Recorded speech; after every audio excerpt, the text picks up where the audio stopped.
அனைவருக்கும் வணக்கம். இன்னைக்கு நான் பேசக்கூடிய தலைப்பானது பெண்களும் தண்ணீரும். பரவலாக பேசிகிட்டு இருக்கோம். நீரின்றி அமையாது உலகு, மூன்றாவது உலகப்போர் என்று ஒன்று வந்தால் அது கண்டிப்பாக தண்ணீருக்காக தான் அப்படின்னு நம்ம பேசிட்டு வர்றோம். இப்போ ஒரு தண்ணி பிரச்சனைன்னு வந்துருச்சுன்னு வச்சுக்கோங்களேன், குடும்பத்தில் எத்தனை பேர் இருந்தாலும் அதில் பதட்டம் அடைபவள் பெண்ணாகத்தான் இருப்பாள். ஐயோ தண்ணி வரல தண்ணி வரல தண்ணி வரலன்னு. அப்படி மன உளைச்சலை ஏற்படுத்தக்கூடியது பெண்களுக்கு தான். ஏன்னா ஆண்களை பொறுத்தவரையில் அவங்களுக்கு மேஜைக்கு குடிக்க தண்ணி வந்துடும், ஆற்றுலையோ குளத்துலையோ வெளியே போய் குளிச்சுட்டு வந்துடுவாங்க. தேவையானது எல்லாம் பூர்த்தியாக பட்சத்தில் அவங்க அதை பற்றி யோசிக்கிறதே கிடையாது. ஆனால் பாதிப்படைகிறது முற்றிலும் பெண் தான். அப்போது இதை எப்படி வெளியே பேசுறது? இது ஒரு உள் அரசியலாக குடும்பத்துக்குள்ளே நடந்துகிட்டே இருக்கிறது. இதை பற்றி யார் பேசுறது? வேணா மனைவி புலம்பிகிட்டு இருக்கலாம், தண்ணி வரலங்க, தண்ணி கஷ்டமாக இருக்குது, தண்ணி எடுத்துகிட்டு வர கஷ்டமாக இருக்குதுன்னு. அது யாரும் காது கொடுத்து கேட்பதில்லை. ஆனால் எப்படி வெளிப்படுத்தப்படுகிறதுனா, இலக்கியவாதிகள் மட்டுமே பிறருடைய துன்பத்தை வெளிப்படுத்துகிறார்கள். எதன் வாயிலாக அப்படின்னா, இலக்கியத்தின் வாயிலாக, கதைகளின் வாயிலாக. ரெண்டு கதை சொல்ல போகிறேன். இது கதை கேட்க எல்லாத்துக்கும் பிடிக்கும் தானே. அதாவது தண்ணி தட்டுப்பாடு என்பது, இந்த பற்றாக்குறை என்பது ஏதோ தண்ணி குறைபாடு உள்ள மழை குறைவாக இருக்கக்கூடிய பிரதேசத்தில் மட்டும்தான் இது ஒரு பற்றாக்குறையான பெரும் பிரச்சனைன்னு எடுத்துக்கொள்ள தேவையில்லை. இது உலகளாவிய பிரச்சனை. எல்லா இடத்துலையும் பிரச்சனை, தண்ணி பிரச்சனை இருக்குது. அதில் பாதிப்படைவதும் பெண்களே அப்படின்னு சொல்லலாம். உதாரணத்துக்கு முதல் கதையாக நான் எடுத்துக்கிறது கந்தர்வன் அப்படிங்கிறக்கூடிய ஒரு எழுத்தாளரை பற்றி நீங்கள் கேள்விப்பட்டிருப்பீங்க. அவருடைய ஒரு சொல் வழக்கானது மிகவும் பிரபலமான ஒன்று. நாளுங்கிழமை நல்லோருக்கு இல்லை, ஞாயிற்றுக்கிழமை பெண்களுக்கு இல்லை அப்படின்னு சொல்லியிருப்பார். பெண்களுக்கு அன்னைக்கு தான் வேலை நிறையா இருக்கும். துவைக்கிறது, வைக்கிறது, வீடு அலசுறது, எல்லாத்துக்குமே தண்ணி தேவையாக இருக்குதே. அப்படிப்பட்ட கந்தர்வன் ஒரு கதை எழுதியிருப்பார். அந்த கதையினுடைய பெயர் தண்ணீர் அப்படிங்கிறக்கூடிய ஒரு தலைப்பில் எழுதியிருப்பார். ராமநாதபுரத்தை கதைக்களமாக கொண்டிருக்கார். அந்த கதைக்களம்ங்கிறது ரொம்ப முக்கியம். ராமநாதபுரத்தை மையமாக கொண்டு கதை எழுதுகிறாரு. ஒரு கிராமம் இருக்குது. அந்த கிராமத்தில் இந்திரான்னு ஒரு பொண்ணு இருக்கா. அந்த பொண்ணுடைய முக்கியமான வேலை என்ன அப்படின்னா, தண்ணி போய் எடுத்துகிட்டு வரணும். 3 மைல் தூரம் கடந்து போய் எடுத்துகிட்டு வரணும். அந்த ஊருக்கு ரயில் வரும்போது அந்த ஊரில் இருக்கக்கூடிய சிறுமிகளும் பெண்களும் ரொம்ப ஆவலாக காத்துக்கிட்டு இருப்பாங்க. என்னவோ ரயில் பிடிச்சி எங்கேயோ பயணம் போகிறது, அப்படிலாம் ஒன்றும் கிடையாது. ரயில் வந்தோடனே திப்பு திப்பு திப்பு திப்புன்னு ஓடுவாங்க. முண்டி அடித்து சண்டை போட்டு ஒருத்தரை திட்டி குடத்தை வச்சு முட்டி மோதி இடம் பிடிச்சி ஓடுவாங்க. எதுக்கு அப்படின்னு சொன்னால், அந்த கழிவறையை ஒட்டி இருக்கக்கூடிய குழாயில் தண்ணி வரும். அந்த ரயில் குழாயில் நீங்கள் பார்த்தீங்கன்னா அழுத்தி தான் தண்ணியை பிடிக்க முடியும். வேகமாக ஓடி போய் ஒரு சொம்பு கையில் கொண்டு போயிருப்பாங்க, ஒரு குடம் வச்சுருப்பாங்க. அழுத்தி பிடிக்கணும். எது வரைக்கும்? குடம் நிறையிற வரையெல்லாம் கணக்கு கிடையாது. ரயில் எவ்வளோ நேரம் நிற்குதோ அதுக்குள்ளே என்ன பண்ணணும்னா அந்த தண்ணியை பிடிச்சிட்டு வேகமாக ஓடணும். அப்படி எல்லாரும் சண்டை பிடிச்சி இந்த இந்திரா தண்ணி பிடிச்சிட்டு இருக்கும்போது அப்புறம் தான் கவனிக்கிறா, ரயில் நகர ஆரம்பிக்குது. உடனே இயல்பாக நமக்கு என்ன தோணும்? அணிச்சு செய்யலாம், ரயிலேருந்து குதிச்சிடலாம் அப்படின்னு தான் தோணும். ரயில் நகருது, அப்போ நம்ம குதிப்போம் அப்படின்னு. இவன் அந்த கதவை நோக்கி போகிறான். அந்த பொண்ணு போனவுடனே ஒரு வட மாநிலத்து பெண் அவள் என்ன பண்ணுறான்னா, வேகமாக அவளுடைய மொழியில் பேசிட்டு ரொம்ப கோபமாக ஏதோ அந்த பொண்ணு வேறு ஏதோ தவறான முடிவு எடுக்க போகிறா போல இருக்குது அப்படின்னு போய் அவளை இழுத்துட்டு இருக்கையில் உட்கார வச்சிடுறா. ரயில் கடந்து போயிடுது. எல்லாரும் குடத்து தண்ணியோட, அது அரை குடமோ முக்கால் குடமோ போய் சேர்ந்துடுறாங்க ஊருக்கு. இந்திரா மட்டும் வீடு திரும்பவில்லை. இந்திராவோட அம்மாவுக்கு பகிர்ந்து இருக்குது, எங்கே என் மகளை காணும் அப்படின்னு சொன்னால் இந்திரா வீடு வரல அப்படின்னு. உடனே அவங்களுடைய அண்ணன் வீடு, தம்பி வீடு, மச்சனை வீடு எல்லாரும் சேர்ந்துட்டு ஆண்கள் எல்லாரும் ஒரு கூட்டமாக ரயில்வே ஸ்டேஷனுக்கு போகிறாங்க. அங்கே பார்த்தீங்கன்னா ரயில் நிலையத்தில் ரயில் இல்லை, ரயில் போயிடுச்சு. உடனே பேருந்து நிலையத்துக்கு ஓடுறாங்க. போய் ஒரு பஸ்ஸை ஏறி ராமநாதபுரத்துக்கு பஸ்ஸில் போகிறாங்க. அந்த டிரைவர்கிட்ட ரொம்ப அவசரப்படுத்துகிறாங்க, சீக்கிரம் போங்க, எங்கள் பிள்ளை ஒன்று தொலைஞ்சு போச்சு அப்படின்னு. அவருக்கு அந்த அவசரம் புரியுதோ இல்லையோ, வண்டி போகுது. போய் சேர்ந்து அந்த பேருந்து நிலையத்துலலாம் தேடி பார்க்குறாங்க. குடத்தோட ஒரு பொண்ணை பார்த்தீங்களான்னு போகிறவங்க வரவங்கள்டெல்லாம் கேட்குறாங்க. யாருமே தெரியலன்னு சொல்லிடுறாங்க. சோர்வோட வீட்டுக்கு வரும்போது இருட்டிடுது. அப்போ இந்திராமோட அம்மா திருப்பி பழையபடி அழ ஆரம்பிக்கிறாங்க. ஐயோ என் பொண்ணு எங்கே போனாலும் தெரியலையே அப்படின்னு சொல்லிட்டு மனசு கேட்காம ரயில்வே நிலையத்தை அப்படி ஒரு பைத்தியக்காரி மாதிரி அலறிக்கிட்டே போகிறாங்க. போய் அங்கே ரயில்வே ஸ்டேஷனை பார்த்து அழுதுகிட்டு இருக்கும்போது தூரத்தில் ஒரு உருவம் தெரியுது. தாய்க்கு தெரியும் இல்லையா மகளுடைய அந்த உருவ அமைப்பு, அதோ இந்திரா வர்றா அப்படின்னு சொல்லிட்டு இந்திராவை நோக்கி ஓடுறாங்க. அவர் எழுத்தாளர் என்ன எழுதியிருப்பாருன்னா, ஒரு விம்மலுடன் ஒரு நிறைவான சந்தோஷத்தோடு அந்த குடத்தை வாங்கிக்குவா. ஏன்னா அந்த பொண்ணு குடத்து தண்ணி எடுத்து அந்த ரயில்வே ட்ராக் வழியே அலுங்காமல் குலுங்காமல் வருவா. இவங்க பதட்டமாக இருப்பாங்க. ஆனால் அந்த பொண்ணில் அந்த நடையில் அவசரமே இருக்காது, மெதுவாக வருவா. இங்கே ஓடி போனோடனே விம்மலுடன் மகிழ்வாய் அந்த குடத்தை பெற்றுக்கொண்டாள் அம்மகாரி. அப்பா என்ன சொல்லுவார்னா, கழுத இதை இவ்வளோ நேரம் நீ அப்படி மெதுவாக வர, இதுக்கு தான் நீ இந்த தண்ணியை வேற சுமந்துட்டு வரணுமா அப்படின்னு கேட்பாரு. ஏன்னா அவருக்கு அந்த வலி வந்து புரியறதில்லை. அதோட முடிச்சிருப்பாரு கதை. தண்ணீரும் பெண்களும் சொல்கிறத விட தண்ணீரும் கண்ணீரும் பெண்களும் கண்ணீரும்னு கூட இந்த தலைப்பை வந்து பொருத்தி பார்க்கலாம். இது ஒரு கதை. இன்னொரு கதை வந்து முத்துலிங்கம் அவர்கள் எழுதியது.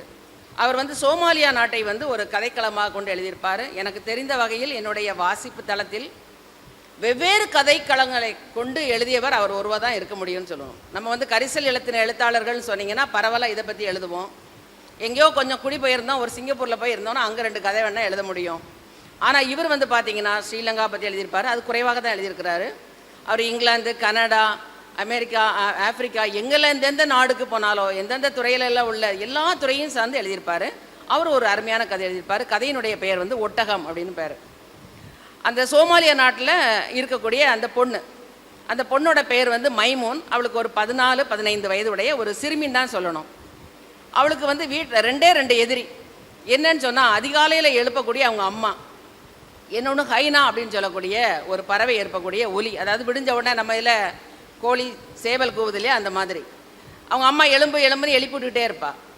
அவங்க அப்பா என்ன பண்ணுவார்னா, கழுதையை ஓட்டிகிட்டு போவார் மேய்க்கிறதுக்கு. அவர் கழுதை, ஒட்டகம் எல்லாமே வச்சுருப்பார்.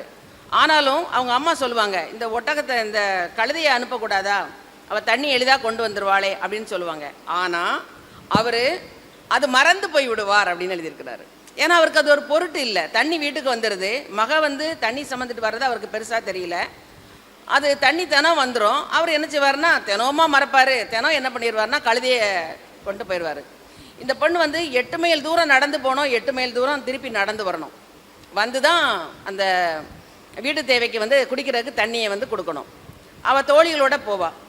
அவளுக்கு வந்து ஒரு இளைஞனை பிடிச்சிருக்கோம். ஒட்டகம் மேய்க்கக்கூடிய ஒரு இளைஞன் ஒருத்தன் வருவான். அலிசாலான்னு பேர், அவனுடைய பேர். அவனை ரொம்ப பிடிச்சிருக்கோம். இந்த பெண்ணோட அப்பா வந்து நூறுங்கிறவர் வந்து பார்த்திங்கன்னா அந்த கிராமத்தினுடைய தலைவராக இருப்பார்.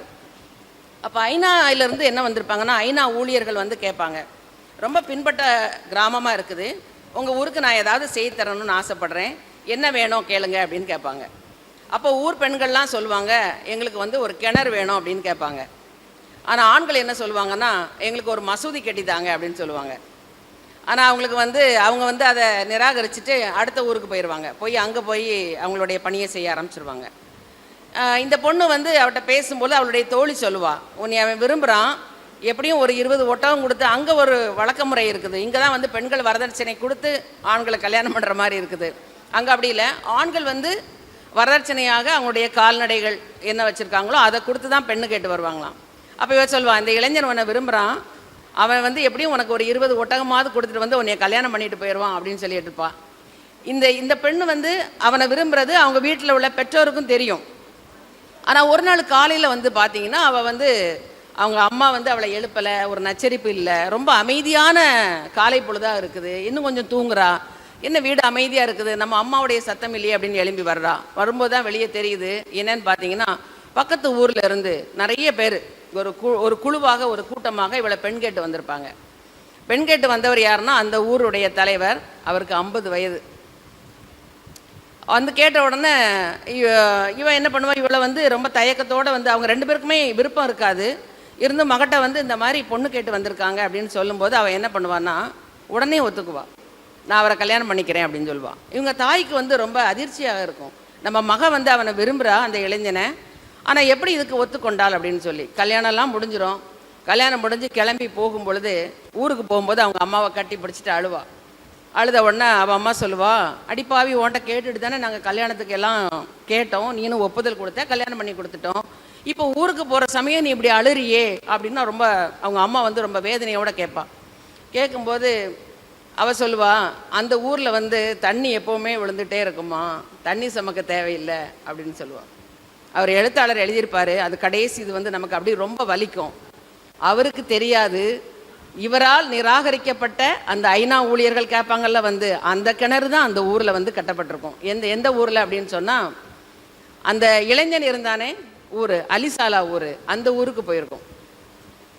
அதை வாசிக்கும்போது பார்த்தீங்கன்னா, அப்போ பெண்கள் எப்படி யோசிக்கிறாங்க, தண்ணி சுமக்கிறது எப்படி ஒரு தலையான ஒரு சிரமமாக இருந்தால் ஒரு 15 வயது சிறுமியானவள் ஒரு 50 வயதுக்காரனை வந்து மனம் ஒத்துக்க ஒரே காரணம்.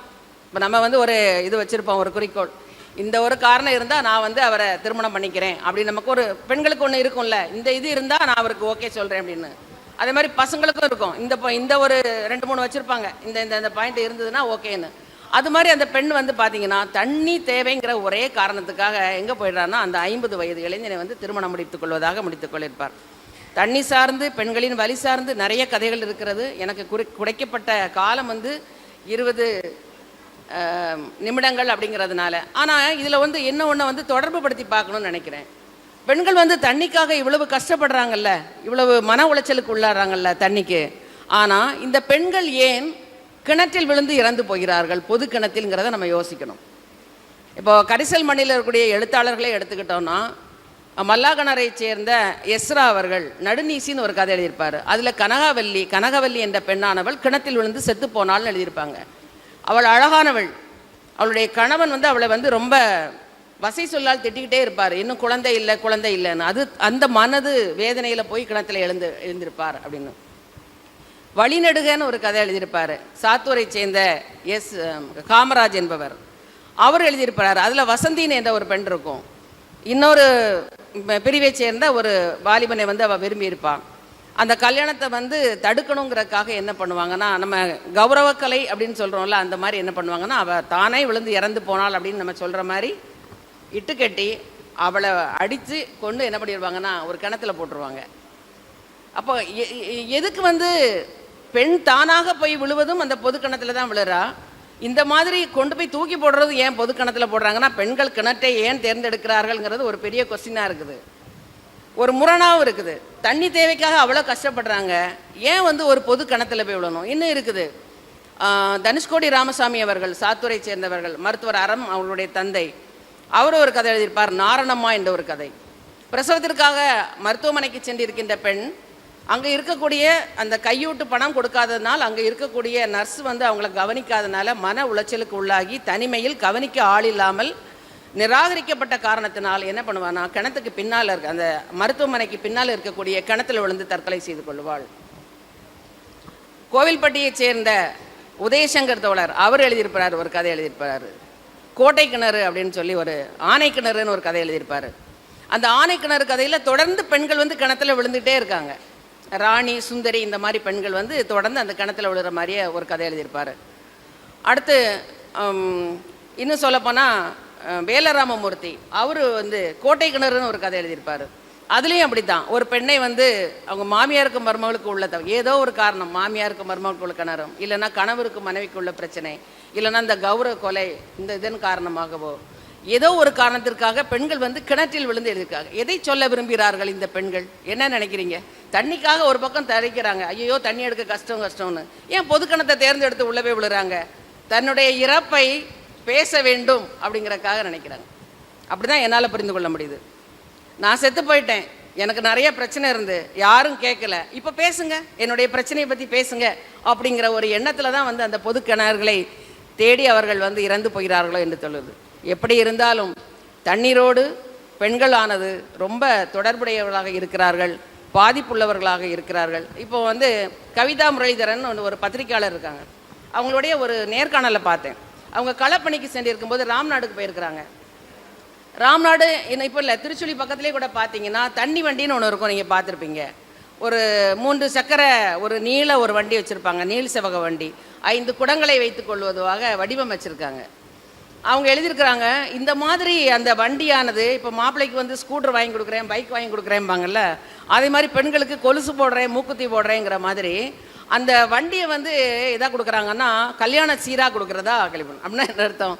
போம்மா அங்கே போய் நீ தண்ணி சமைக்கணும், சிரமப்படாமல் சமைந்துக்கோ அப்படிங்கிற மாதிரி அப்படியே மாறி போயிடுது. அந்த ஒரு மாற்றிக்கிட்டாங்க அப்படின்னு தான் சொல்லணும்னு தோணுது. ஸோ இந்த அருமையான ஒரு சந்தர்ப்பத்தை பெண்களும் தண்ணீரும் என்ற தலைப்பில் வாய்ப்பளித்த மாவட்ட நிர்வாக குழுவுக்கு நன்றி தெரிவித்து விடைபெறுகிறேன். நன்றி, வணக்கம்.